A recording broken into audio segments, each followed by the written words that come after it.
Right. And anyway, I won't go any further. Yeah, that's good content. We don't want to That's lose good it. content. Right.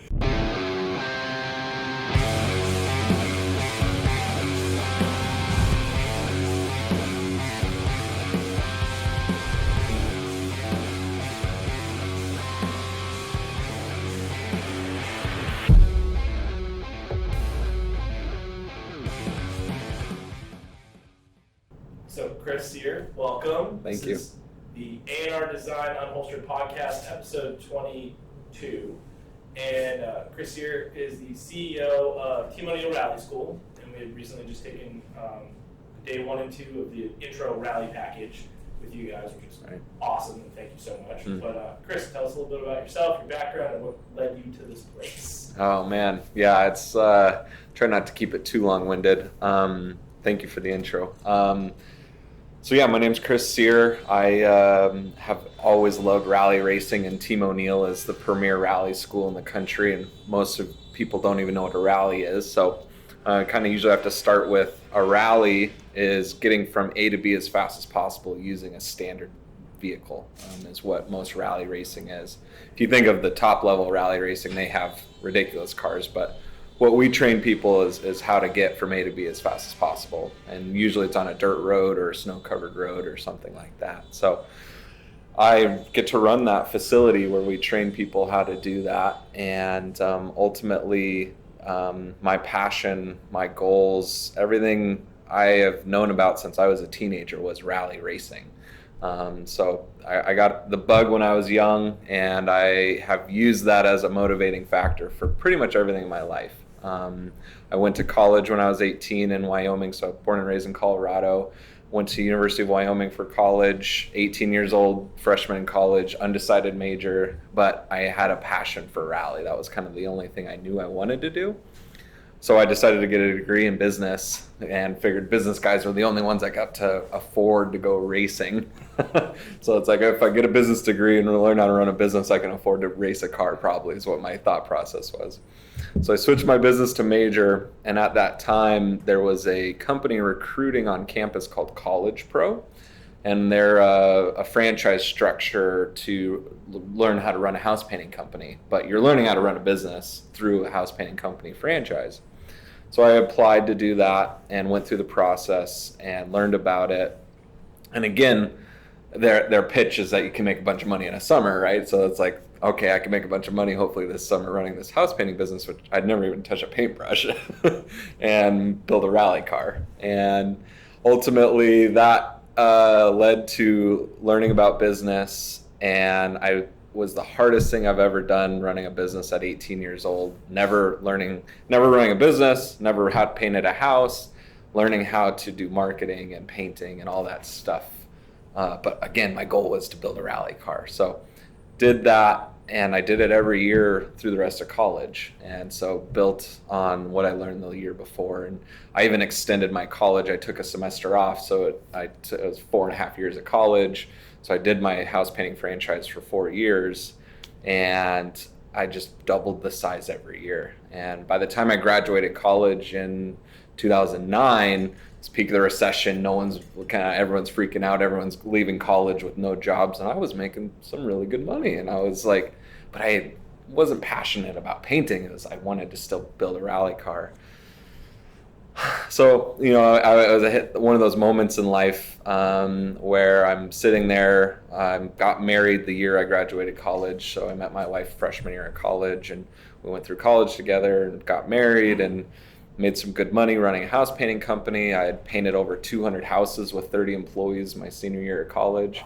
So, we'd grown this business, and it was significant. But managing 30 employees as a senior, 22 years old. Right. And I had 50-year-old employees that were trying to take advantage of me, and having to have that confidence to deal with that. And it was a great learning, like trial by fire in the crucible of like, how do you run a business, but always rally cars in the background for me. So, and so I graduated college, and the corporation offered me to come inside the business and become a manager and recruit more like me, build more franchise painting companies. Cool. So I decided to double down on that experience because they taught me everything I knew to that point. And again, another great learning opportunity. Now I had to not only take what I learned in running a business and teach other people. So the coaching and the teaching part of it was a passion of mine, and I wanted to get into that. So I helped start, I think it's 80 or so franchises between Colorado and Boston with College Pro. And I did that from 2009 to 2012. And the reason to move to Boston from Colorado, the number one reason, my wife and I do pros cons lists when we have big decisions in our life. Team O'Neill was on the East Coast. I wanted to come here as a student. I wanted to be part of Team O'Neill. My goal was just to pay to come here. It wasn't like to be an employee or work here. It was just, I knew Team O'Neill was a place I could learn how to go rally racing. Right. So the reason I wanted to move to Boston was to be close to Team O'Neill so I could come here as a student. So I moved to Boston in 2012, started a whole new division of the company and working on that, and just, again, didn't have that hardcore passion for it. It was a job and I did it, and it was ridiculous work weeks and helping people run their business for the first time. But I was in Boston during the bombings, and so it's 2013 April, and all those bombings were happening, and it's just one of those like moments in life where you go, if I died today, was I doing what I wanted to do with my life? And I was like, no. I still had this rally car passion.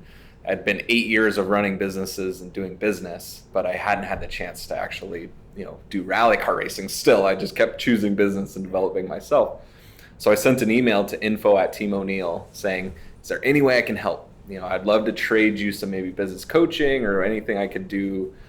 And Tim O'Neill called me the next day. And so it's like this, right. Like, this is like, someone, I've been looking up to, and the name of this school, and like, he's on the phone with me the next day. It's April, the second or third day after the bombings, like ridiculous. And so it's like all this emotion in my life. And I come up to the rally school and I start to work with Tim. And, I after I left, I sent him like a 15-page report on all the things I think he should do differently. And again, hopes to trade him for some rally school, because at that time it was $4 or $5 grand to come to the rally school, and I still didn't have that kind of money at that time. I wanted to try to offer trade, and he asked me to implement my changes in the company. I was like, would you come on and work here and actually implement these changes for me? And I'm like, hell yeah. Caveat being, it's about half the pay I make it in Boston, but don't have kids. My wife knows this is my dream goal. She's like, you have to do this. Like, we have to do this. So, awesome life. Right. Yeah. She supported me. And so she had to live and stay in Boston because we had a house we were renting, and I moved up here. And did you work with Brent when you were doing the school? Yeah. So I crashed at Brent's house because he had an extra room, and I found this lady who just got rid of her kid's mattress. So it was a little twin mattress, so that I was on the floor of his room. The first month I was at Team O'Neill was, just awesome. I loved it. Just awesome. Absorbing as much as I could. That was 2013. And then the biggest thing I think I did in the interview with Tim was I told him I wanted to buy the business from him someday. So it was like, my goal, my reason to do this, to take half the pay, is not just to learn rally, but I want to actually be an owner. I need that level of, like, I'm not committed to this, but I want that in return eventually someday. I'm not asking for what that is now. In 2019, him and I partnered, and so I own a majority stake of the business now at this point. So just, again, rally has always been that motivating factor, but I learned how to kind of mold business into that. So. Does Tim have kids? Tim has 2 kids. Yeah. Are they interested in rally? They're in college right now, so I think they're not like hardcore passionate like right. Tim is, but it's been so big part of their life, and they're both girls, and so they're into cars more than most girls, and they're kind of dipping their toes into it right now, I think. But yeah, Tim and I've talked a lot about how the girls could, be a part of the school someday. So we're going to leave that up to them, right? He didn't pressure them by any means. They're their own people for sure. And the only reason why I asked is because, I have a baby on the way. Right. And I would never pressure my child into taking over the family business.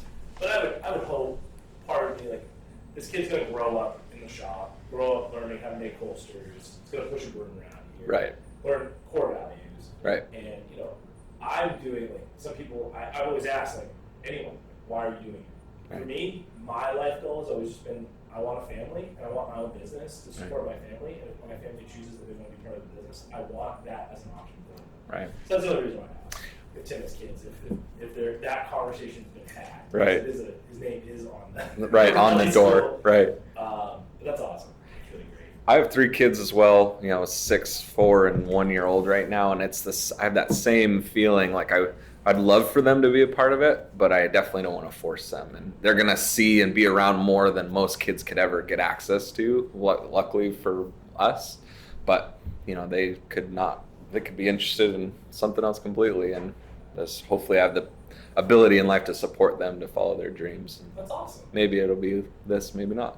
That's an awesome story from going from all the way on the Midwest, West Coast side of things, right, and migrating slowly here, and running a business at that age is going to be challenging because I started this business at 23, right, 22, 23, and I've made every mistake in the book. I had ego, right, lost ego, right, humility, failed, trial by fire.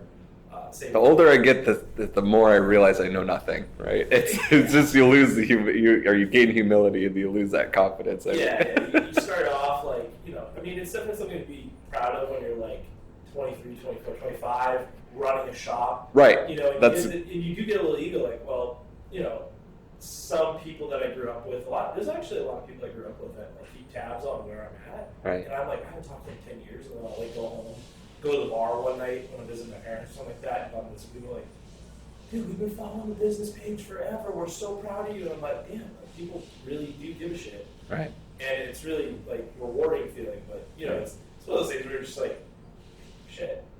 Like I was definitely a shithead when I was running this company in my early 20s, mid 20s. Like it's cool to be a role model for those people, and it's something that having gotten into business coaching, it was something that I learned a lot about motivating and what people need to move out of their comfort zones, and sometimes my story is that for some people, but yeah, I totally understand what you're saying. It's funny because, like, similar to you, I grew up loving cap guns and like antique cap guns because they were so close to the real deal. Right. And I did go through a rally phase. Nice. I'm still always in a rally phase. All right. I played all the rally video games. Right.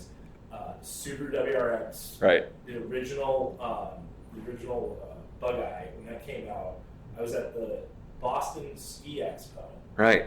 In like, when did the first one come out? 2000? The Bug-Eye would be a 3. Yeah. 3? 2, my mom took me 2002. to the Ski Expo. She's like, we're getting you out of school early. We're going to go buy some jackets and some new snowboard for you at the Ski Expo. We went up there. That had to be 2003 because it was brand new. You couldn't get them, but they had a canary yellow Bug-Eye just chilling on the floor, and they were explaining the intercooler and all that. And I was just like, and I asked them how much it was, and my mom's like, that's actually reasonably priced for like a little sports car. Right. So that was like my dream car. Right. And then as I went to school, I was always fascinated by firearms because metal on metal, fire, carbon, and human applied lubrication doesn't. It's like a motor. Like it shouldn't work, but it does work. And, right. But I always wanted to own a rally car. Right. And so I ended up getting a WRX in 2011. That's awesome. I did everything wrong. Right. I went outside in rather than inside out. Right. On building it out. That's it's what you can afford to do that, so that's what most people do. It's you can put mud flaps on and you just look like a rally car. Mud flaps and blow off that. And a subwoofer. Oh wait, what? Yeah, it's like I remember just like building that out slowly, and then not having enough advice on what off-the-shelf maps, and I got a Cobb air intake kit. Right. And a flash for it, and I grabbed the wrong flash, and I leaned down my motor. Right. I cracked 2 drain glands, blew my fucking motor. I rebuilt it back to stock, flashed it back to stock, drove it for 50 miles, brought it to the dealership.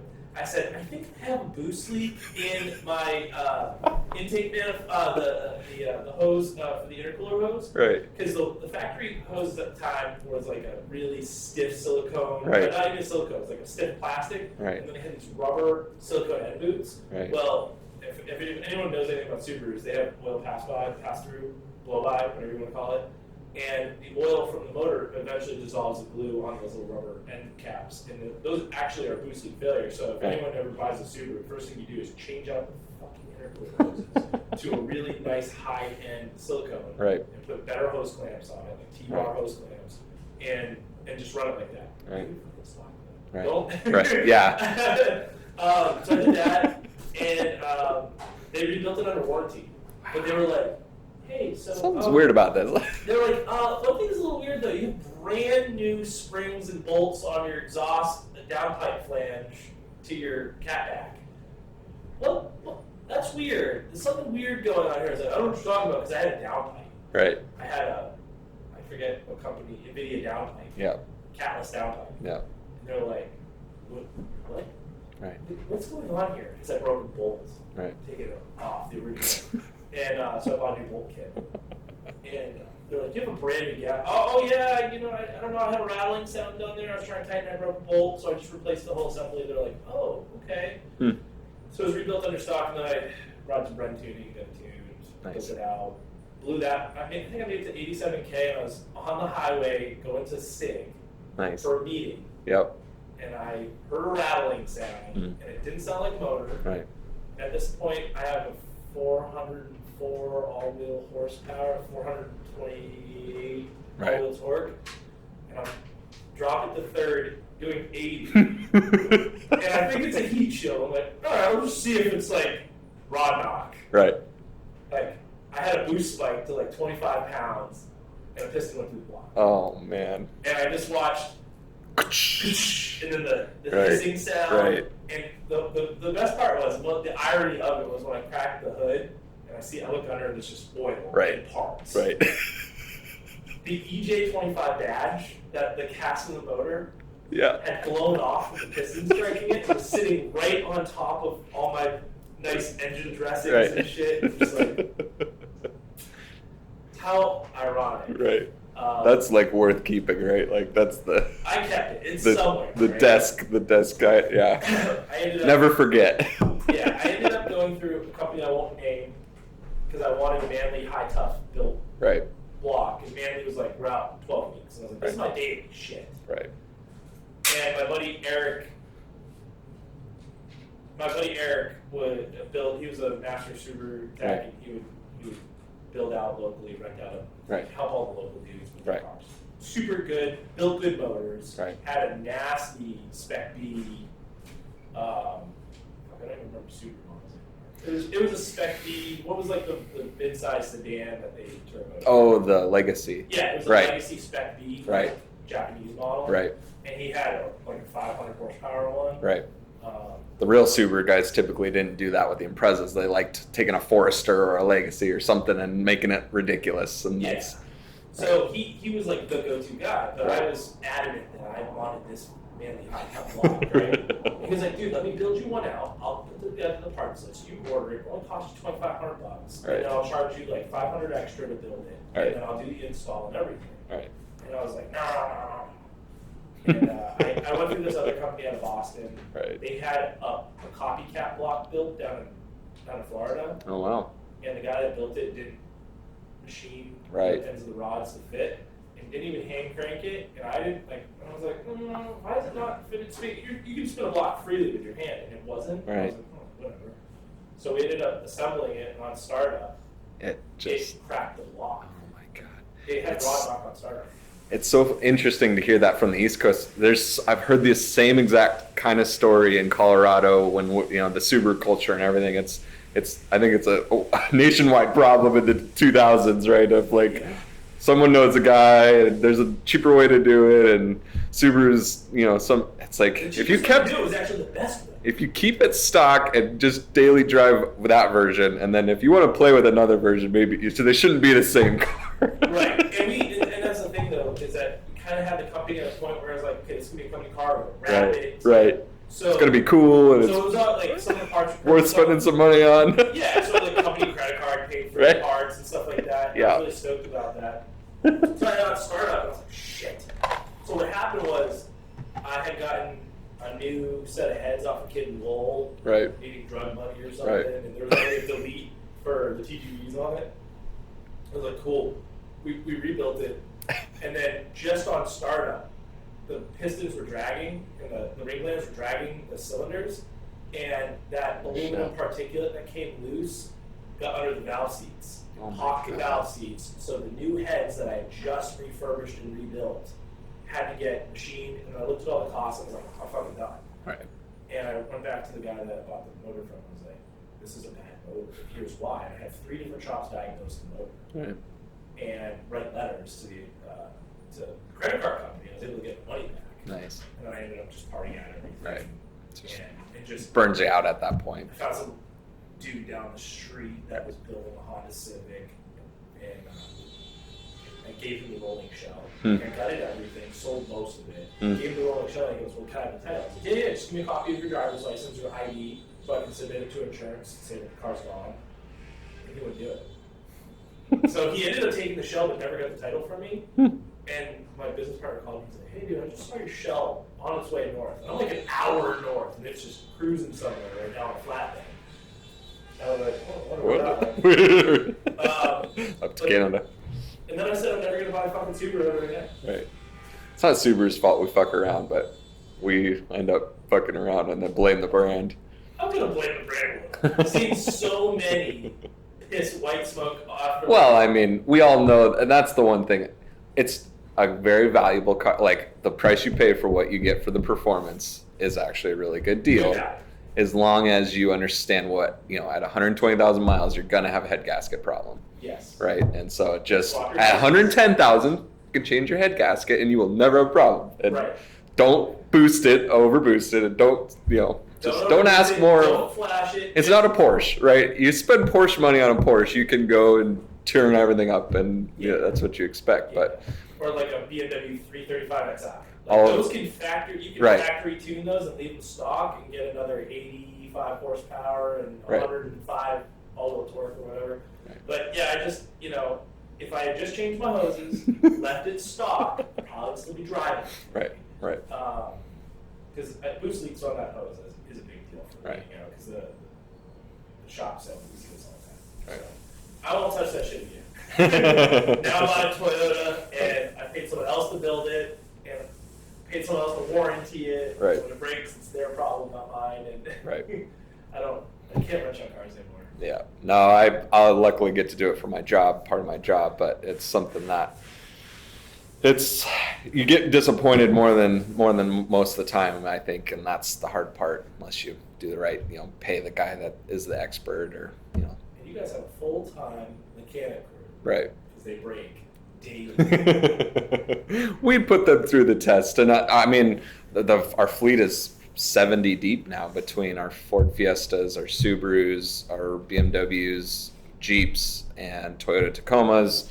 So yeah, we just are constantly maintaining the fleet. But we have Subaru engine problems sometimes, but we don't tune them up or so it's not more than what's the rest of the world's experiencing. And we're probably right now it's whatever the oldest thing is in our fleet is the thing that's causing us the biggest problem. And right now the oldest thing in our fleet is our BMW E30s. They're older cars, they're a great platform, but they're hard to maintain. The electrical systems, there's just little issues, and now there's parts you can't find. And so we had to stop using the Audi Quattro 4000s about 5 years ago for that same reason. You just could not find parts. We love that as a training car, and they're really cool. And now that Ken Block's doing the Audi thing, we'd love to have those cars back, but impossible to afford. Yeah, man, E30s are like such a good-looking classic body style, though. Right. Great rear-wheel drive cars. Right. Like now they're hot, and that's just what the markets want. So now they're hot for like 5 or 6 years. Right. Yeah. A lot of E30 dudes that are like, one of my buddies bought one locally up the street. It was just like, dude, this was parked in this lady's garage. Right. For 25 years. Right.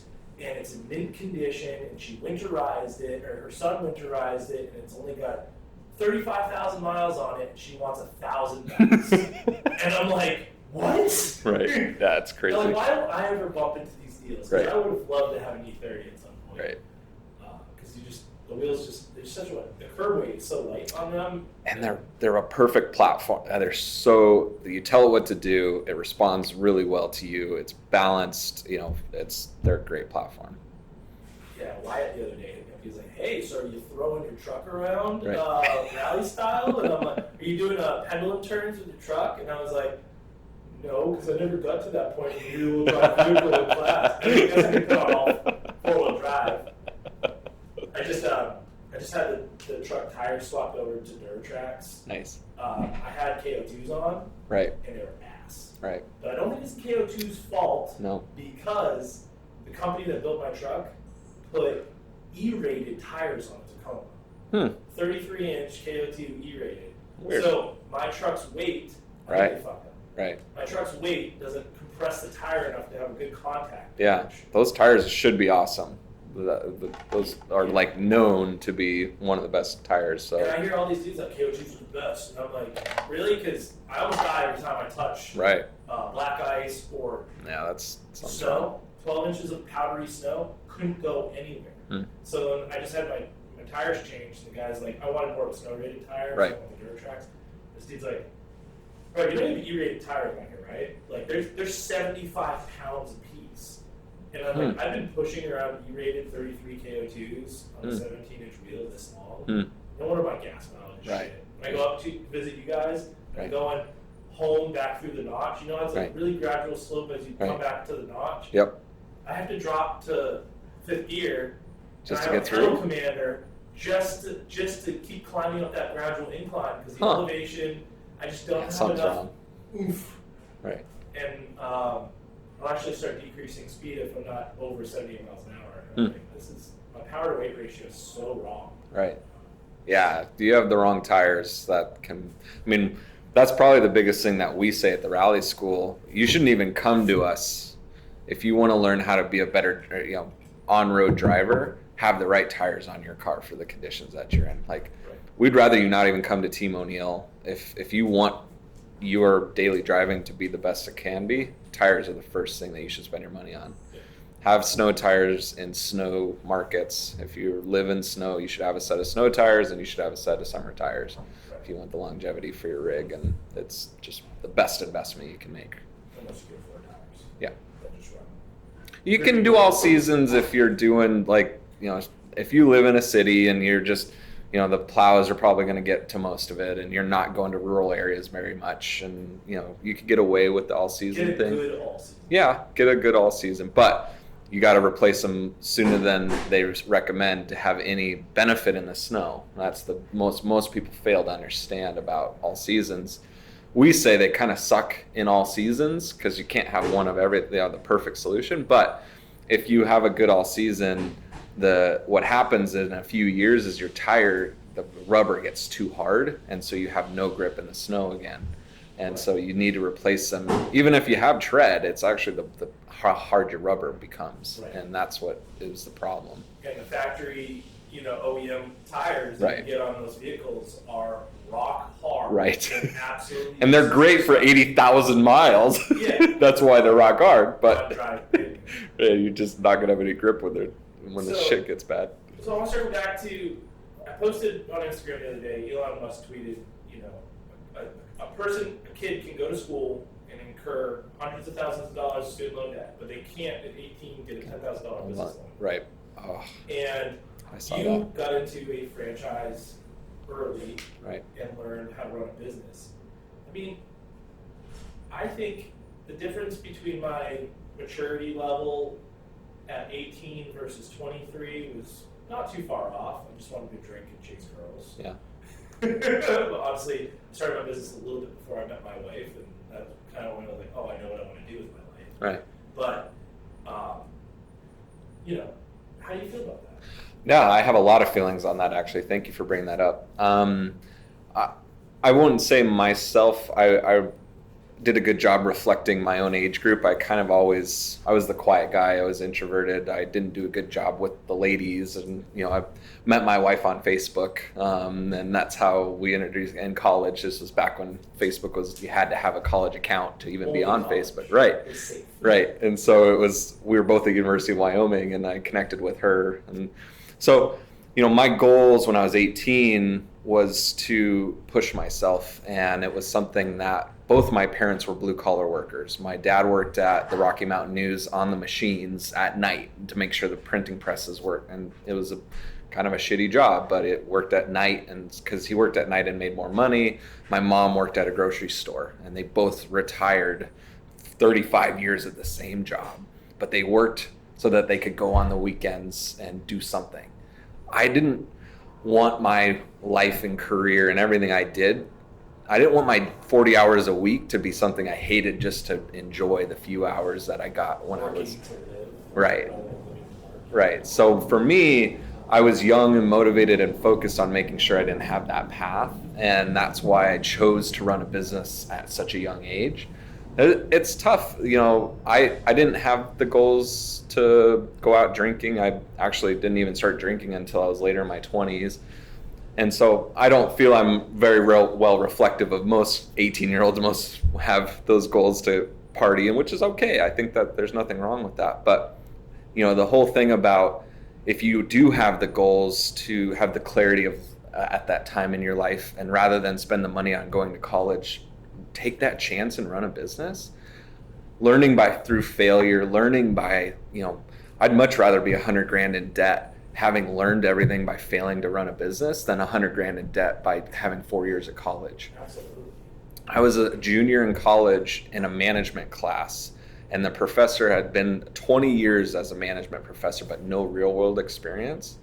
And he was talking about a subject in corporate management on motivation and how people work. And it was the first time in my life I felt I had the clarity. I had 3 years running my business at that point. I knew what he was saying was wrong. Yep. And I was so frustrated on behalf of my peers. I stood up in class and I called him out. And it got into this heated argument. And that's a good thing about college is you can have these heated arguments. But he was dead set on the textbook version of this management practice and how to motivate people. And in my real world experience and everything I had done by the time I was a junior in college, I was frustrated on behalf of my peers that they were getting taught the wrong thing. If they were going to take this into the real world and actually try to implement these things, which they weren't even going to know for years because they haven't done it yet. Absolutely. And I was and so that's when I really started to get burnt out on college of this is sad. I feel bad for people who don't get the opportunity to test their limits. And there's so many people that need college. There's so many good things about college. So I think it's just we cookie cutter too much, right? It's this is the path for every person. No, the blue collar worker, the person who wants to become an auto mechanic, or the person that wants to run a business. There are definitely aptitudes in people who should do that, and there's definitely aptitudes in people who should not do that. Right. But I love what Elon said, and the fact that if you're young, motivated, and have a vision, that time in your life to make all your failures should be from 18 to 30. You should be trying the riskiest things, and you've got a lifetime to fix it if you screw it up. And that's kind of what my perspective I had when I started my painting business is the worst case scenario is I get in a little bit more debt, and I've learned a lot. That's kind of. It's a great perspective. I mean, it just sucks that what if you do want to start a business? Right. You have to lean on a family member right. to take out a loan on your behalf and right. essentially give you the money, and then hope that you pay it back or they're paying it back. Right. Rather than there should be a young entrepreneurship loan program for businesses in the United States. Yeah. Because if you can give a kid $70,000 in student loans at 4, 5, 6% interest rate, why not give them that opportunity with only $10,000, $15,000, $20,000 right. for something that could be more meaningful? And for the economy, if you think of the multiplier of if that actually goes well, right. the jobs that are created, the stuff, the infrastructure that our entire country, these government-backed loans that these college kids are. There's a lot of motivated young people out there that tons. And the kids that go to trade school instead of normal high school, right?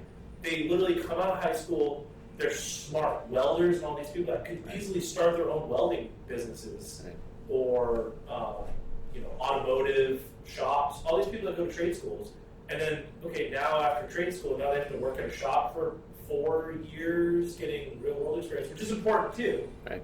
But there are kids that might have grown up in a shop, Right. grown up in a welding shop, that did the trade school, so that they're equipped at 18 as an adult. Right. And I think we're talking still a minority of people. One, education system is built to make employees and not entrepreneurs. So I think most people are walking out of high school and college not with so lack of confidence, right? And so you kind of have to, a lot of people do need to get in the real work world to realize they actually could do it. Right. But, still, there's that 10% of entrepreneurial people that hate what they do. They feel stuck. They have no motivation to be an employee, and all they need is that kick, right? And it's just something that us entrepreneurs need to help motivate that, and anytime we see that, spark that young person to do that. And it's something that I take on as my responsibility, and just try to find those people and move blocks out of the way, move boulders out of their way to help them. And it just sometimes you just don't even realize, and they don't even know a lot of the time too.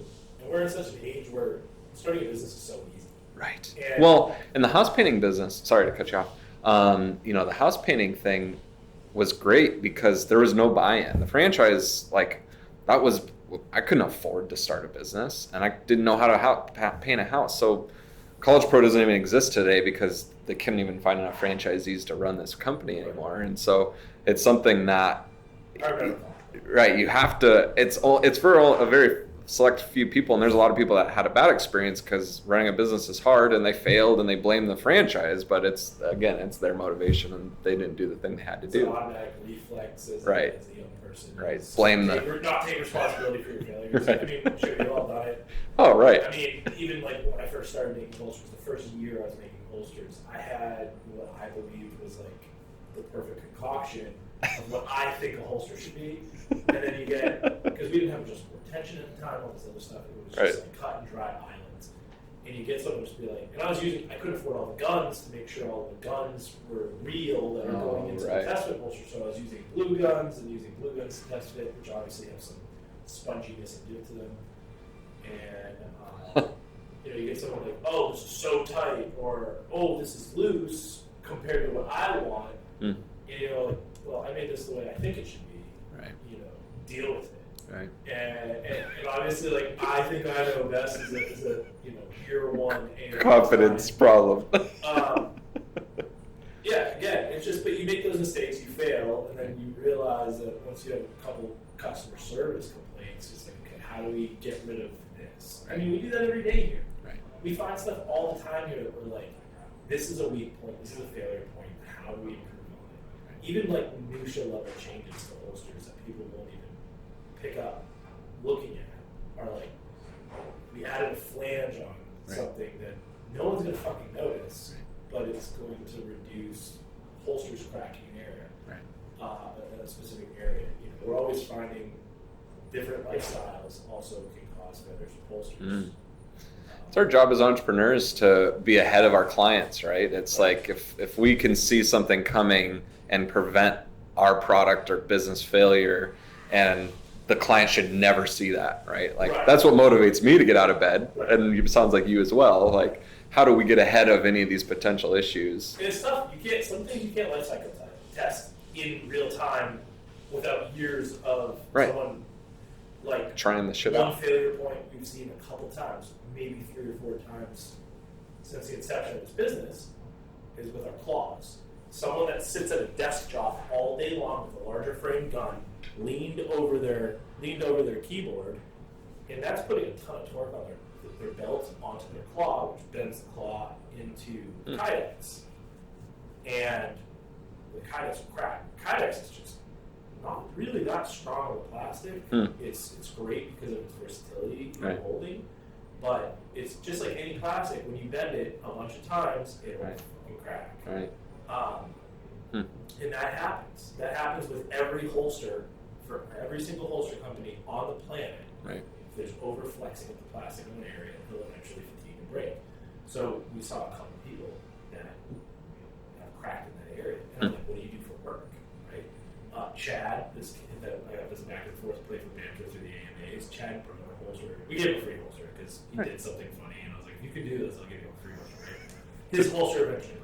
Right. Well, he's a mechanic that works on 18-wheelers and diesel trucks, and he's under vehicles all day, torqued over, folded over on himself. Right. And he's putting immense amount of pressure on a holster in a particular area and cracking his hair. Dude. So we do have a warranty system, like no questions asked, pay the $14. Right. And we had someone today that his dog chewed up his holster, like a couple of years ago, his dog chewed up his holster. He came back for another warranty claim for something happened, it cracked. He was doing something and it was empty, and he landed on it and cracked. And it's a thermoprocess, so if it's cold, it gets brittle. If it's hot, it gets softer. Like it has that range. And so I think he's back for his third warranty claim for completely different reasons why they broke it. But we honor you pay $14 as long as you can return us pieces of the holster. We'll remake it for you and send it to you free of charge. Right. You just have to make the lead time. We don't like it. Right.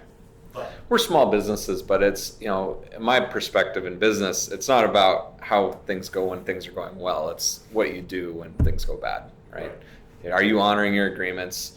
COVID was a great test for us. We had this fairly rigid structure of refund policies, and it's like COVID was the best excuse for most companies to be the shittiest companies, right? I hated that. And so I was like, I had a conversation with my business manager, and I'm like, we should be the best customer service we've ever been through COVID, not the worst, right? So it's like we were the most flexible. We gave money back all the time. We lost a lot of opportunity. The thing about training business is if that class goes by that 1 week and we miss that seat, that's lost revenue, right? We cannot make that back up. It's not a merchandise product. So it was tough, but we were banking on the fact that we were giving the best customer service through this. And you guys, sounds like doing the same. It's no matter what, best customer service.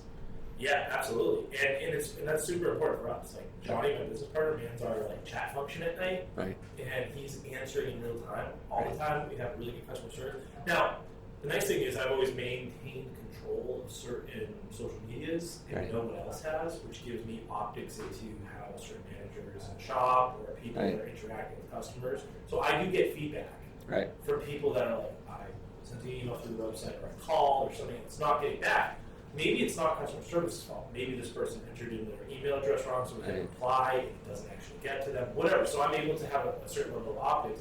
And that has helped too, because we've had some personnel changes here where we had people running customer service that were actually neglecting customers, and they were coming to me because of my transparency through our social media. That's great, saying, hey man, I'm having issues with these people, and they keep giving me the runaround, and I know that it's not me. And so we've made personnel changes here, and that helped bring red flags to surface with people that were kind of good at hiding those things. So it's the hardest part of entrepreneurship and business, right? Is just making sure there's enough checks and balances in the company to keep everyone honest and on their toes. And I truly believe most people don't have intent to do wrong, right? Like even bad customer service is probably they're maybe think they're protecting the company by not giving the refund policy, right? Like we can't afford to give that $100 thing away or whatever it was. But no, it's like sometimes they have a hard time being in that client's shoes, right? That felt really bad to the client, even though you feel like you're protecting the company. Yeah, and there, after we made some personnel changes this summer, we had customer service claims that were like, I bought 6 holsters from you. Why am I being treated this way? And then we said, then we're like, oh shit, why aren't we taking care of these people? Right. So, we've had some people that have had bad experiences with old customer service, and we've completely revamped everything because we're like, that's not our image. Like, these people claim that they were protecting the business, but they weren't. Right. Because exactly. They were purposely ultimately, they were actually hurting the business, right? In other ways too. Right. So we've all had the bad ones too. There's a few that were bad. This shop right now is unbelievable. Right. Every personnel that we have here right now is an absolute stud. Same with my team. Everyone, there's no drama here. Everyone likes each other. Everyone has lunch together. There's no overlordship and everyone's kind of, we did a complete restructure of this business this summer internally on how we want involvement. Previous management kind of led it like a Stalin work camp, and now we're kind of like people, hey, I'm kind of burnt out working this role for the last 2 weeks. I'm, ready to cross-train so they can go to other positions, so they're not always getting burnt out. We don't want guys getting burnt out, right? We invest in them. Like Sean this week he's training someone to do custom molding. Sean and I are the only 2 people in the shop that know how to custom mold. So getting other people that know how to do it is super important, because if Sean wants to take a week off and nothing's getting custom molded, that's a huge backlog to our creates a back order that has to be made up. And then, Sean enjoys his 5-day vacation, but comes back to just a backload, backlog of work, and he's just like, now I have to work double hard and extra overtime to get caught up. And for us, it wasn't a vacation. Obviously, that's not financially sound if you always have to pay overtime. Right. You don't charging more for that product all of a sudden. It's costing more in labor to fulfill. Exactly. So that's kind of like how the shop, and it was just optics, really shit. We gotta fucking redo this. So I'd love to stay on this for a second. I think on top of everything we're talking about, young people and motivation, there's a big perception of the millennial problem, right? And I think Simon Sinek had a good overview of this on young people's motivation. And you look at the Googles and they asked young millennials what they wanted in the workplace, right? And they wanted beanbag chairs and they wanted free lunches and all these things, but none of the young people are still happy at Google, and it didn't work. You can't ask millennials necessarily what they want and they know what they want, right? What I'm finding, and it sounds like what you're finding, is they want to be an important part of the structure and they want to be invested in as well, right? And so we're running as flat a company as possible. My instructors are cross-trained as mechanics, and mechanics are cross-trained as instructors, and the guy that washes all the cars got a CDL driver's permit so that he could go drive the big truck with our race car team, and started doing drift instruct. So realizing that each person's an individual and they have different motivations, and finding what those things are has been, for me, the best millennial motivating factor, right? On top of, we're in an industry that is what most people dream to be in, right? If they're into guns or they're into cars, they probably would love to do what we do. It would be part of our businesses. So that's a cool thing independently. But what I'm finding as motivating young people is just listening, right? And understanding that they probably don't even know what they need sometimes, right? But pigeonholing them and just cranking them into a little box never works. Right. And so it's like, how do we open these doors? And I agree. Probably Let's too talk deep about right now. How we met. Yes. We met. We were talking about this. Sig Sauer Academy. Sig Sauer Academy. Jen. Hi, Jen, wherever you are in the world. Where is she at now? She's somewhere else. She's happy. Good. Anyway. That's all that matters. Jen Tuttle. Yes.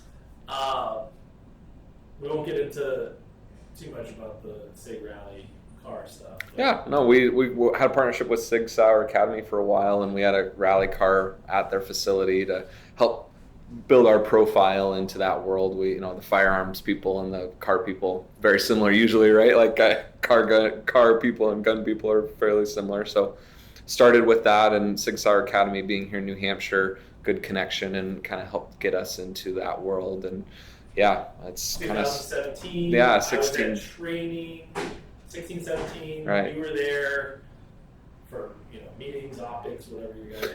And I had never fired. I shot a gun a few times, but I'd never gotten formal training. So myself, I was motivated. So I took 8 separate training programs at SIG in 1 year. So I went from never shooting a gun to, being fairly confident behind a firearm. And Sig Sauer helped me do that for sure, and helped me learn to understand, so that we could start to build training platforms and stuff as part of Team O'Neill. That was part of your school, because you have Ridgeline across the street. Right. Well, we should get into that too here, but that was my goal, is to bring it closer to home. Yeah, just wanted to say that. Yeah, our Ridgeline boys. So that's where we met, and Yeah. then you guys were hosting the New England PRS Pro Series for a couple of years before you guys got involved with Ridgeline. Yep. So I shot a match up there, and that was the first year that Ridgeline took over, I believe.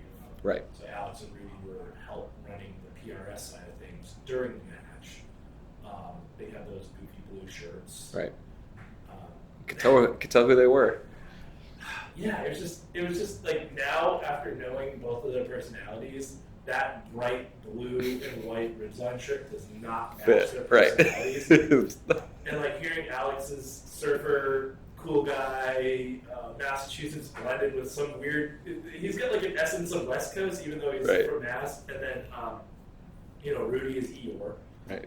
Maybe not so much anymore, but at the time, Rudy was full-blown Eeyore, like monotone, like, all right, this is it. If you do this, you're fucked. We're gonna kick you off the mountain. I think he came out of the military right at that point, so he's got used to data-driven facts versus an emotional-based training opportunity, right? I just remember when they did the safety brief, he was just like, yeah, so if you flag anyone with your rifle, we're going to, obviously we know that you're going to be putting guns down, but if you have a gun and it's ready for stage and you flag someone, we're kicking you off the fucking mountain or something like that. I'm just like, bravo, great speech, thank you. I want to be friends with him. Right.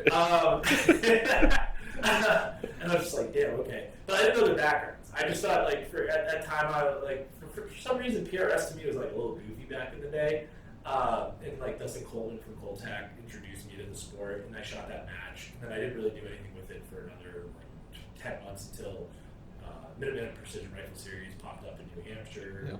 That was over at Holders for a while. But regardless, so I bumped into you after with Alex and another gentleman, but it was at Suffolk. And I was like, oh shit, what's Chris doing at Suffolk? And then it kind of clicked, Team O'Neill Rally School. Soft dudes need driving instruction for off-road vehicle recovery, E&E, whatever. Right. And then I'm like, oh, there's Alex. And Alex has a background in hunting humans. Right. So, okay, they've teamed up. What's going on? That's when you guys explained to me that you had a partnership brewing with Team O'Neill. I think Tim was with you guys. Right. You, Tim, Alex, and another gentleman at the time at Suffolk. And if people don't know what Suffolk is I don't know. Special operations, something show. Yeah. It's a show in Tampa, and you guys probably all seen the demonstrations. So every other year is an international year, and they do a demonstration in the Bay right there in Tampa. They put a machine gunner on the hospital roof. Right. And they have machine gunners staged, and they have a little, bunch of helos ferry coming in, and they've got a ferry that they've got an exfil. Some sort of terrorist or high-value target off hostages. Right. And I remember I was sitting, the first time I saw that, I was there, that was a show that I bumped into you guys. And I was with some Polish Grom dudes. And we were on the Cry Precision boat. We're sitting with all the Cry. It was Cry and Grey Ghost.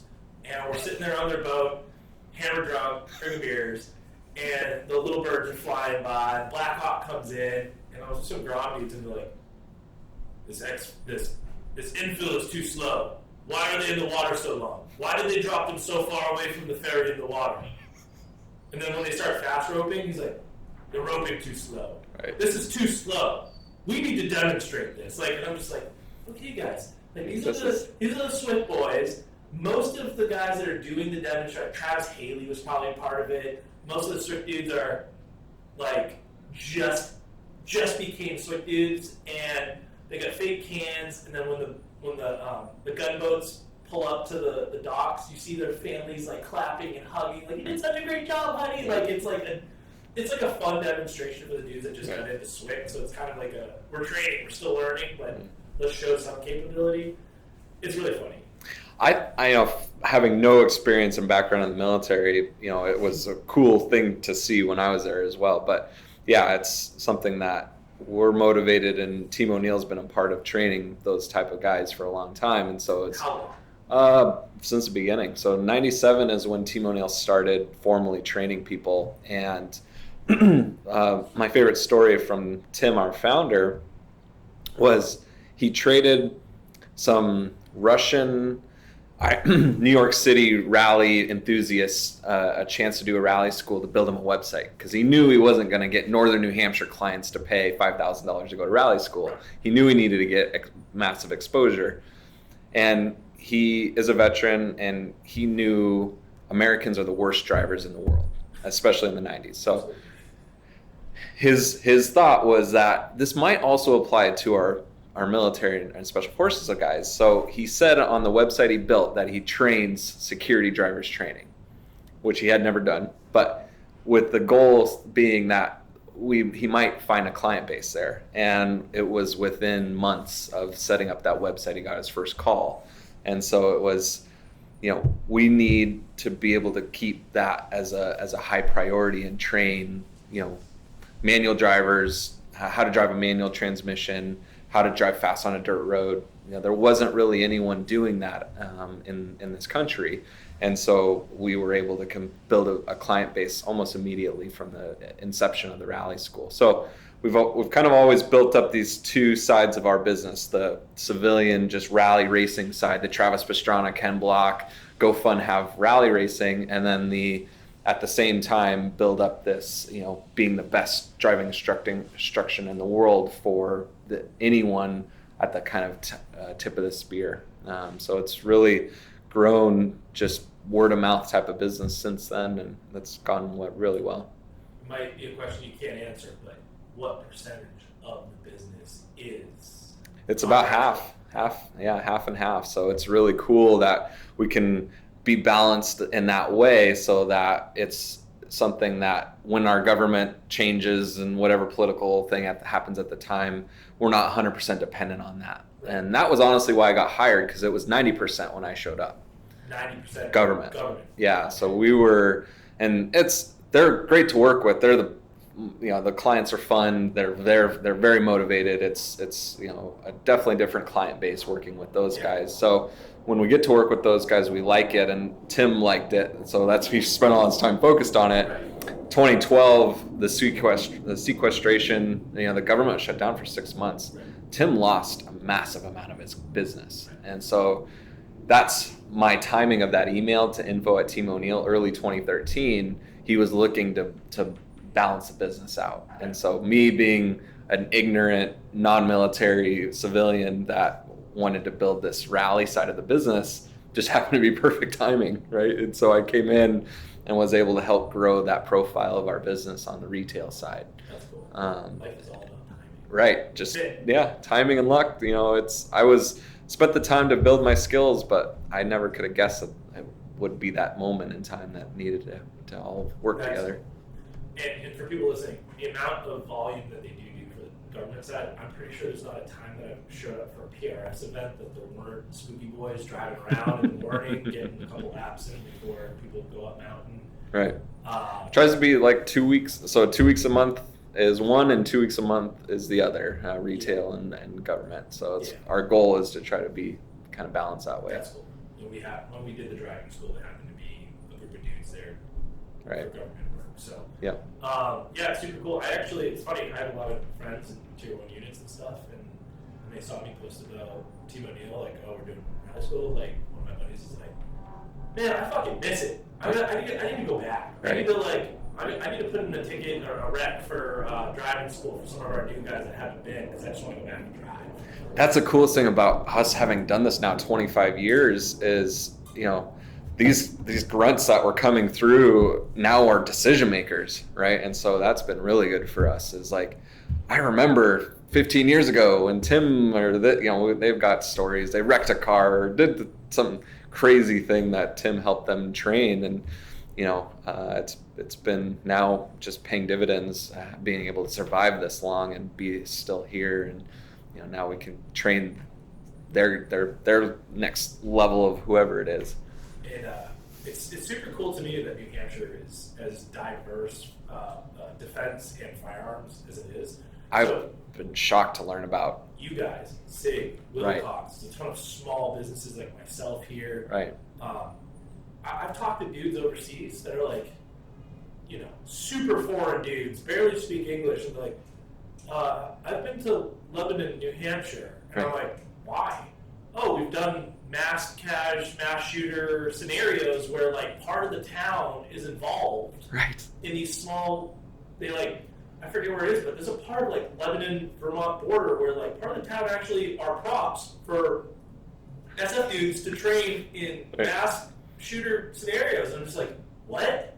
He's like, yeah, everyone's got masks on and we've got shoot, no shoot scenarios, and a bunch of people were involved, like 50 people are running around.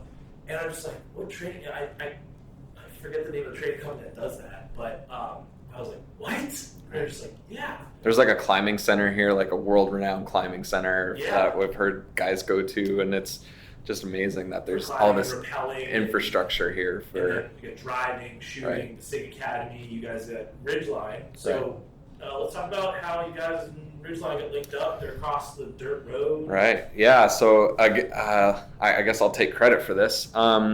So in 2018, I knew I could see if we were better at supplying some sort of firearms training, then we would get more government work on the driving side, right? And so we were working with the 6-Hour Academy, and we were able to do some classes with them, but they're 2 hours away from us, so it's kind of a distance issue.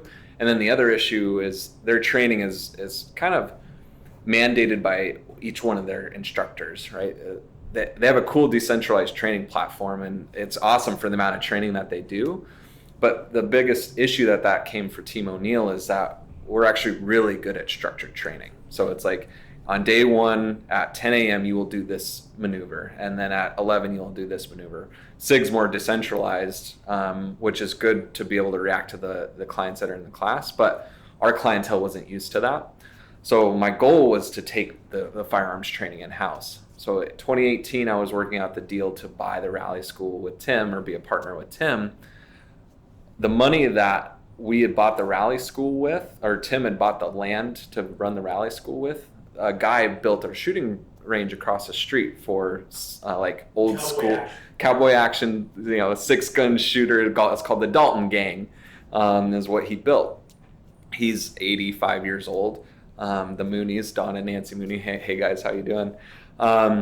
They had built a little shooting range, but he was, at the point where he was looking to retire, and so him and I worked out a deal for me to buy the range. So the January 1st, 2019, I became an owner of a shooting range and a partner in the rally school at the same time. I was like, but I had no idea how to run a shooting range, right? And so I just met Alex and Rudy, and I'm trying to figure out who's going to run the shooting range. I don't know anything about, I'm probably the least qualified shooting range owner in the country at that point. I'm like, I need to find someone else to run this business.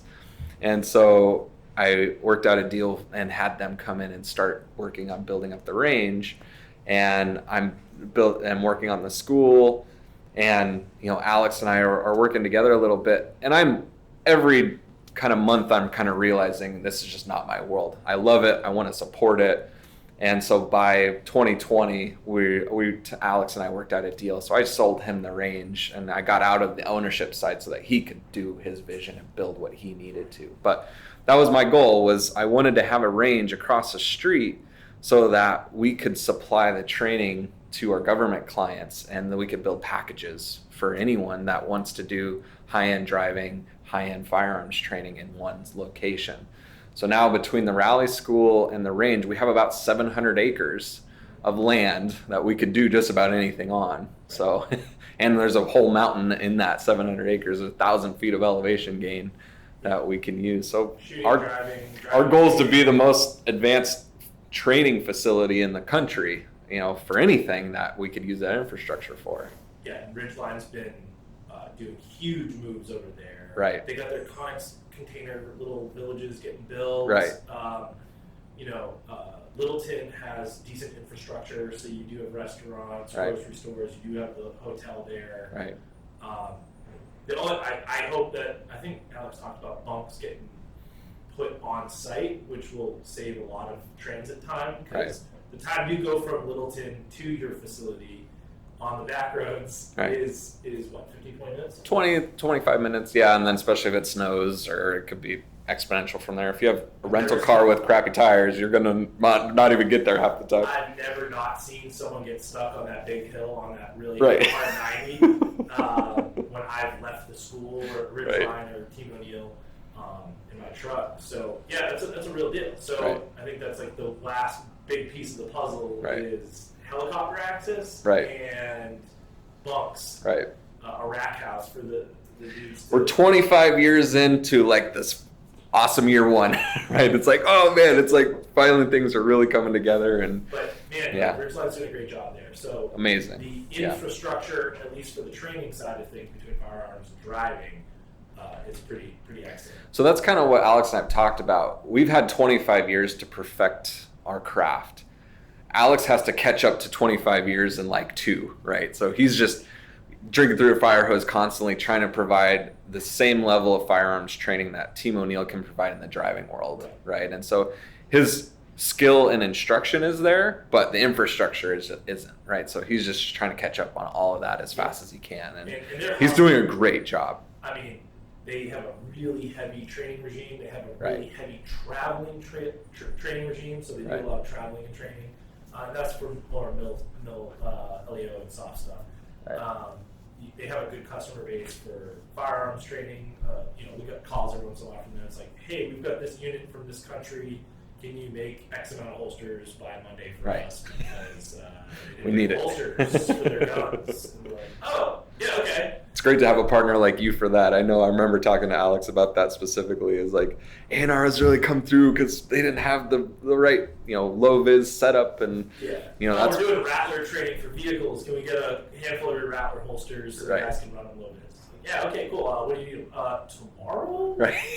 We'll send a driver. Right. Will Cox has done the same thing. Like we had a night vision course, and it's like they didn't bring their mounts. It's like we called Will Cox, and they got stuff set up, and it's been just awesome to have this infrastructure here. And we also have L3, so your night vision stuff's built in New Hampshire, Ops Core, Gentex, ear protection, helmets, so crazy. Comms. Could you imagine trying to do this in like California or something? Like, oh man, you're screwed. What's the other one? There's another one in Bedford actually that does the clip-on E-Coddy thermal overlays for night vision. So they're right in Bedford. Yeah. Small shop. It's like a really small team, but they do the little clip-on E-Coddy, so you get that like wireframe thermal overlay. So a lot of you guys listening that try to invest in the cool guy gear. Most of it's coming from fucking New Hampshire. Right. Actually, the New Hampshire inspired shirt that has the old man on the mountain. He's got an Ops Core helmet on and the L3 quad nods and I need to see that. All the. I'm just getting some shirts. Yeah, that'd be cool. But it's inspired by all the companies here in New Hampshire, and it's definitely the live for your dry state. Right. I think we're all motivated, and I think we both are not from the military, and so anyone that, if we haven't been a part of it, we can appreciate it, and we want to build the products that they need, right? It's something that for us, it's part of that motivating factor, and it's just something that I honestly didn't even know about that side of Team O'Neill when I first got there. And it was just like, now that I know about it, I am probably most motivated to make sure that those guys get the best training they need. And then it comes over to the retail side of our business, and we are better on the retail side because we've gotten better for those guys. And it's just been such a cool business to learn and be a part of, and share with the world that we can give them that level of training if they need it. It's so important, and that's another thing with like ANR. Like we have people see the goofy, playful, range dork, meme style of marketing.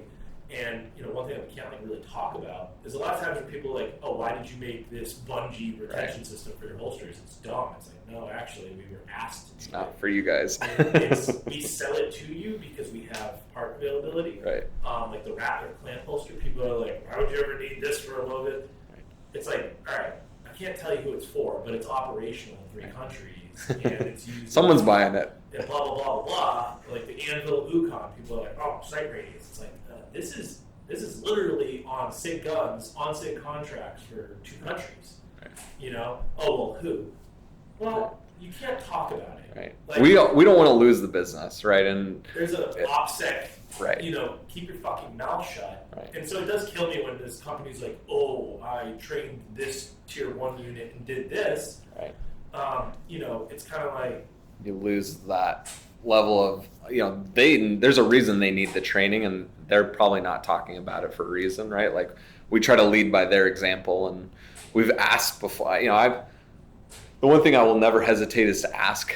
And so I've asked our clients, can we talk about it or can we not talk about it? Yeah. And most of them say no. So I specifically know I can't talk about most of what we do, right? Because I've specifically asked because I want to. I'd love to tell everyone about what we do and the exposure that we have, but we're not able to. So it's something that it's not even that I want to know more than anyone else. It's just that or the people who do know that what we get to do is special and that you get better product from us because we get to work with these guys, right? And it's not because we want to keep it secret from you or we like to, have something on you. It's just.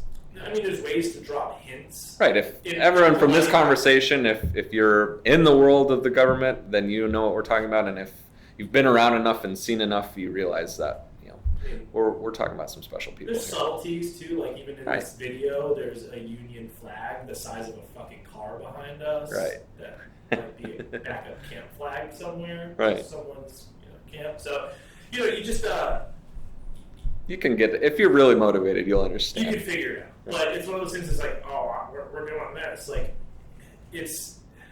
our businesses are better for you because we get these clients. Right. Is the best way I can. God, the amount of cool projects that we do, we did like a C-slam laser holster for a unit, which looks like a giant gun.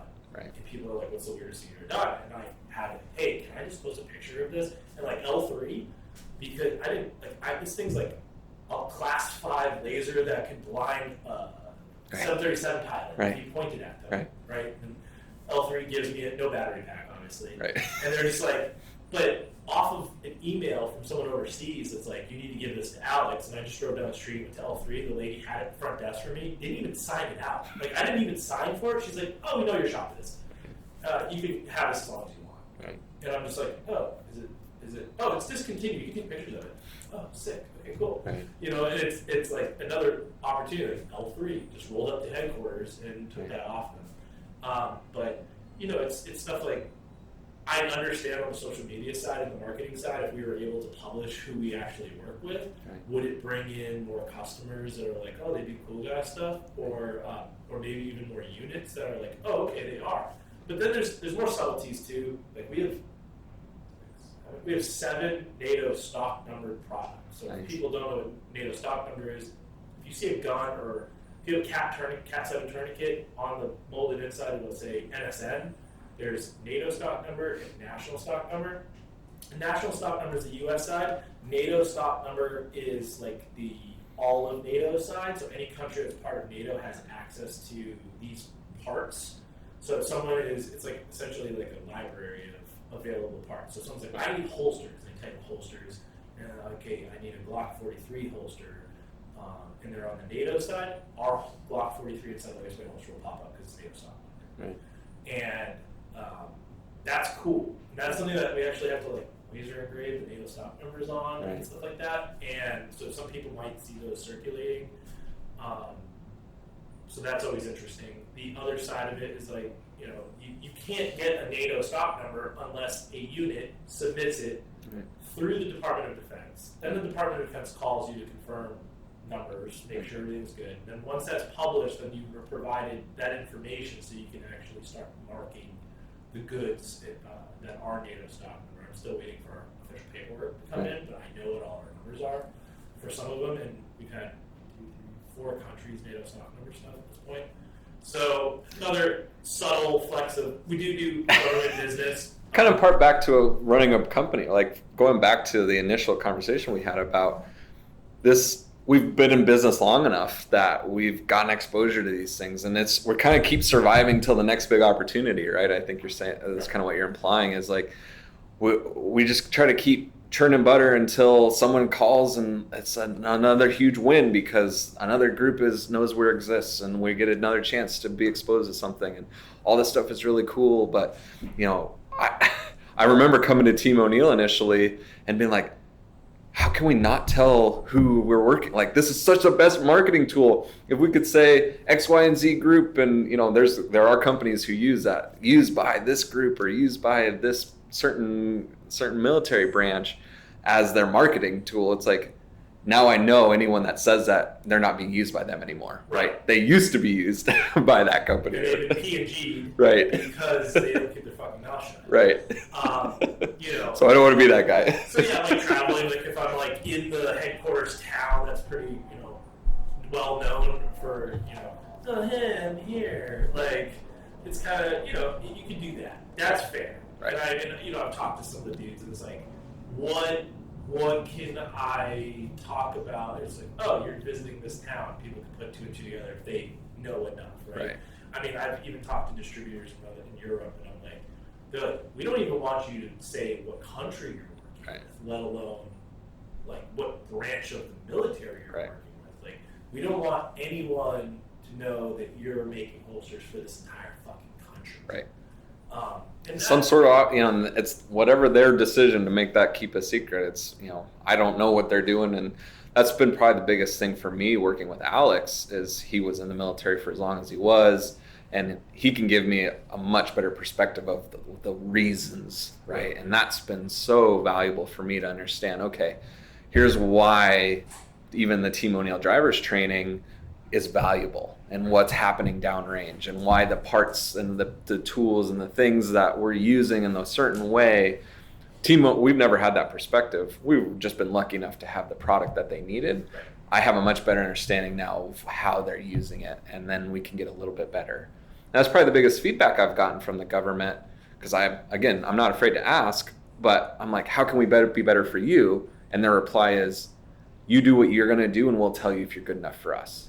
It's like they'll never give us feedback, right? And it's like, oh, that's so frustrating. But I want to be better for you, but they just keep saying, you do what you're really good at and we'll tell you if that's what we need. And so Alex has kind of helped bridge some gaps for me and been able to talk with guys who've been in the industry long enough to like, okay, here's what you can do to be a little bit better. And it's kind of been valuable to have that world. And, working with guys like you and the industry that we've had here, it's just one little thing to be a little bit better. We're always pushing that limit. Yeah, I have a handful of Alex type folks. Right. That I'm like, hey, remember when you networked me with these people? Right. I haven't heard from them. Right. Because they're not supposed to talk to me. Right. Can you, like, it's funny, like, I've got contacts of just like, it's just like initials. Right. The Signal chat app with like one letter. Yeah, one letter. Name, what's going on? We need this, and this is what it's going to be applied for. Give you the sample order. Dudes are going to pay out of pocket. And that's another thing. Getting your products within units is really tough. Right. You almost need.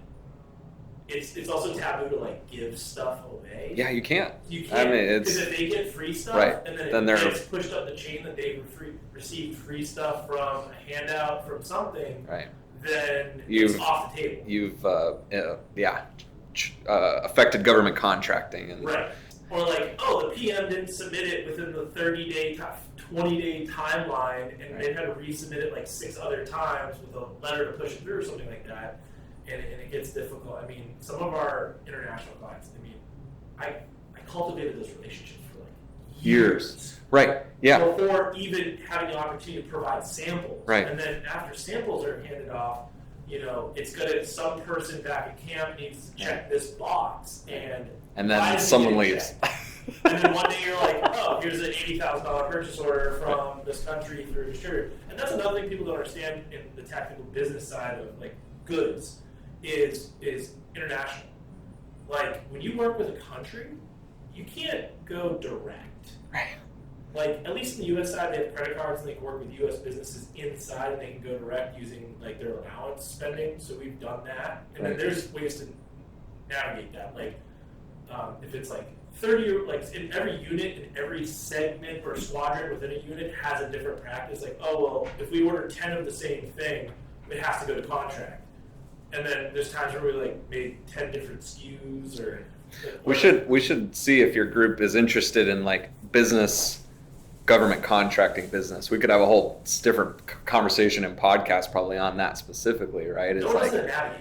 It's so hard. And there's so many things that if people are interested, I'd be happy to like help people navigate that. Do you It's follow just sam.gov and look for actual contracts? yeah, no, I do, and I figured out there's a way and there's a process. And you guys, I mean, I can't imagine we're a service-based business, so there's a whole process that it actually does help, right? I don't know from the material supply side if it's hard to use or impossible. So I have looked up contracts, but the problem is unless it's like clear as day inside the waistband, covert, level 1 holster listed on it, everything else is a Safariland reference.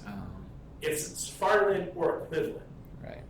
And it's really hard to get in on that. So like we have some units that are running our bungee system. They don't want a Safariland holster. Safariland doesn't support their setup. Right. But they need some level of retention to hit a requirement for jump rated or whatever. So we create the bungee system, the breakaway bungee system. Other units are like, we don't give a fuck. Right. Like, give us the level 1 stuff. Inside the waistband is a lot easier if I can track it, but I almost like, this is something that we have a buddy who's starting to learn, but giving the reins to sam.gov is really like I want to hire, that's like the next piece of the puzzle for us as a business, is hiring someone specific to spending time on sam.gov every day and submitting for government contracts. So the state of New Hampshire specifically has some really good resources for this. Gosh, I should look it up just so I can quote it properly. I don't have the time to do it, and no one here has the time to do it. Right. I need someone to literally do it for us. So yeah, there's that variable, but then there's actually, as a small business in New Hampshire, there's a whole group here, PTAC, that yeah, they are awesome. They helped guide me through learning all this stuff, and it's all free resource because any small business should learn and understand all this. Yeah, absolutely. And I hope other states have these resources, and you should look them up. But it's something that I having been someone not in the military, I didn't know about how it worked, right, and how the process works. And so yeah, these guys are out there and teaching you how to use sam.gov and being able to navigate all the military side of that. And get contracts for your little small business, and that's been so valuable for sure. I'm gonna have to start researching that because that's probably our spring 2022 goal, is to hire someone to literally sit in front of a computer and peruse thousands of contract opportunities. So what they did for me is they do it, and they send me an email with anything that's for drivers training. That's cool. Yeah, so I get an email every day from them of anything Canadian contract, U.S. Based, state level LE, and if it has a driver's training like element, then they send it to me. So I'll be it's fucked with holsters though. Right. There's so many. Yeah, you could. I don't know. Their nuance of what their little search engine tool might not. At least somebody then could sort that list though. At least for you. Yeah, I think my entry into that would be covert and concealed carry, because that's kind of our bread and butter here anyway. Right. We do have a level 2 system that we're going to release. The goal is in quarter 1, 2022. Nice. That is going to open up a fuck ton of doors for us Right. to compete with Safariland, because then we have something Right. that has the requirement for level 2 with push button retention. But we say yes to everything. Oh, you want this D-ball fucking pistol laser with a suppressor and this, that, and another. You need a level of retention. Sure we do. Like, we can do it. Our engineering team is unbelievable. But That's kind of a big variable of military contracting, is saying yes to things that make you uncomfortable, for sure.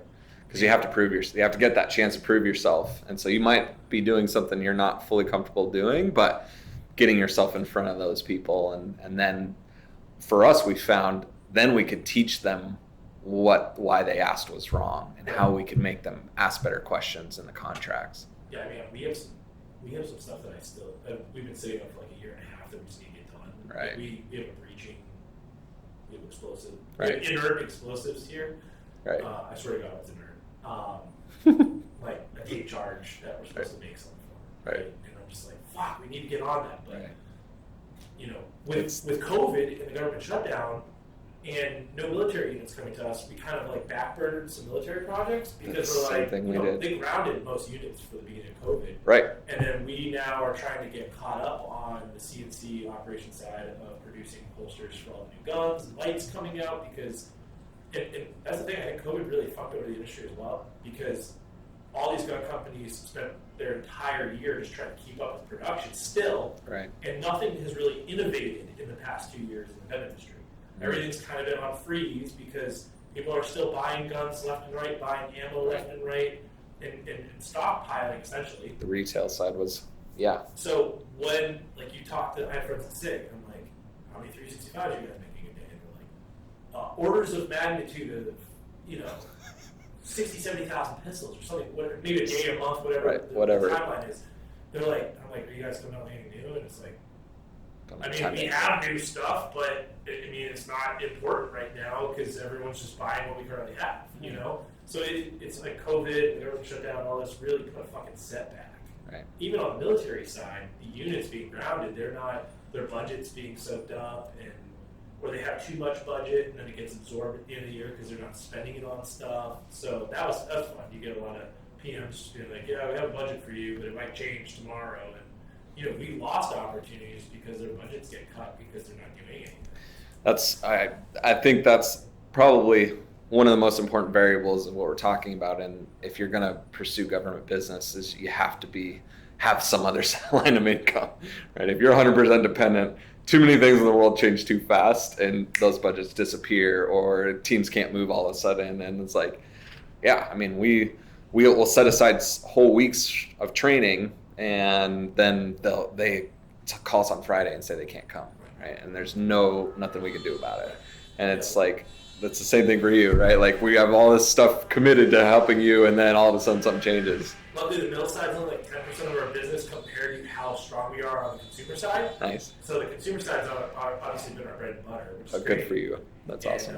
We're really happy because, like I said, corporate just picked us up for holsters for the corporate web store. Nice. That's big for us. So I want more corporate business for Team O'Neill too. We need to do better. More mill and more corporate because we have the capabilities and the output to do so. Right. Consumer side obviously pays all the bills, keeps right. the lights on, does everything. But those are obviously probably for you too. Those are the things that I'm really proud about. It's the corporate side deals, and like John and I as owners of this business. Those are like the units that we work with, the government, some of the government units that we work with, and you know, and the corporate side. Those are, you know, notches in the belt that we for personal, like we don't, even if we make way less money on the government side, the international distribution side, you know, mill side, everything we do, we make way less money doing it, but we're proud to do it. We're proud to equip those guys, and knowing that these guys are operational with the stuff, or people are able to go to FN's website and buy our holsters, OEM branded FN for their pistols. It's great. I'm so happy. I you know, it's, again, I think it's part of me. I've always been, you know, supportive of our military, and I just, you know, didn't have the confidence or the focus that I thought I needed to be in that world. And so it's kind of that, you know, I wasn't able to serve, but now I can serve this way type of feeling for me, and being able to help actually give an operational asset, you know, a skill set to these guys that they can actually use downrange is makes me really proud. And I think all my team reflects that as well. Most of my guys are not veterans. So it's for us to give something back to the community that they can actually use. And the best stories are ones they come back, yeah, I was using a left foot braking technique and we got over this bridge and we were being chased by whoever. And it was like that maneuver at that moment, we knew to pick up our eyes and use all the, you know, tell us all the training techniques we gave them that they had no idea before, right? And they're like, your training saved our life. Like, holy crap. Like, that is when it gets really real, right? And I can't even imagine being in their shoes, but it's something that makes it ultra worth it. That's their core values of patriotism. Right. Like, that's what makes us at home, you know that we are patriots at heart. Right. We're supporting what we need to support in our own way. Right. But it's tough business, right? It's tough to pay the bills every week with that. It's tough to make sure that, our company can't survive dependent on that business alone. So it's how do we balance that? And the retail business, it's hard to be as proud individually, but it's like we still get great stories, and most of the clients that we get are just there for fun, right? They just want to come for fun. But it's when the father-son comes and they bond, and now they have this massive experience through us. Like I get just as proud in those moments. That's great. I think this is a great place to stop, because we should probably do a podcast on the government side. Right, the business of government, right? And once I'm gonna look at PTAC and try to get a little bit more educated. Yeah, I'll send you the info on that. We should put a link because anyone should be on there in the state of New Hampshire. It's such a great resource. We'll add that to alright, document that.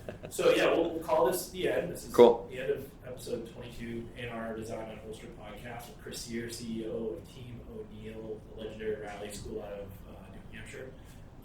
Dude, thank you so much for coming down today. My pleasure. No, it's awesome to talk business. So absolutely, and we are over caffeinated and very hungry. I'm pretty jacked up right now. we have cold brew here at the shop on draft, and this batch is definitely more potent than the last batch. I think my eyes twitching. I can't feel my feet. I'm levitating. It's time to get some tacos. Right. If you're in Manchester, I'm going to shout them out. They don't probably care, but there's a little 3-family building at the bottom of our hill here, and El Tenampa has the best tacos in Manchester. And I'm going to get the pork chili verde braised tacos and a tamarind water. That's my go-to. Perfect. I'm going to match you, whatever you get, and I'm going to get. Thanks, everyone, for listening. We're going to cancel this podcast so I can call it an order. Thank you. Bye.